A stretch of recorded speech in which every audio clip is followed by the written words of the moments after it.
კულტურის პოლიტიკის სტრატეგიაზე იმშელეს რუსთავში მინისტრი მიხეილ გიორგაძე არასამთავრობო სექტორისა და კულტურის სფეროს წარმომადგენლებს შეხვდა.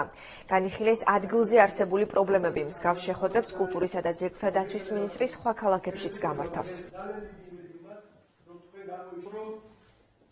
ეს რეგიონალური შეხვედრები, კონფერენციები მთელი თვის განმავლობაში გაგრძელდება. მაქსიმალური ჩვენი მიზანი გახლავთ ის, რომ საზოგადოების მაქსიმალური ჩართულობა იყოს და აქტივობა ამ კონფერენციების დროს მონაწილეობა იმ პრობლემების იდენტიფიკაციაში, რომელიც რეგიონებს აწუხებდა, გარდა ამისა იმ გზების პოვნაში, რომლებიც ამ საკითხებს და პრობლემებს გადაწყვეტავს. ადგილობრივი ფოლკლორული ორგანიზაციების განვითარების შემთხვევაში მათ გარკვეული პრობლემები გააჩნიათ, კი ეხმარება თვითმმართველობა რაღაც გარკვეული კუთხით, მაგრამ აუცილებელი იქნება სტრატეგიის ფარგლებში ცენტრალური ხელისუფლების დახმარებაც, პოპულარიზაცია მოხდეს ქალთური კულტურის მსოფლიო მასშტაბით. ასე რომ მნიშვნელოვანი შეხვედრა არის და კარგია.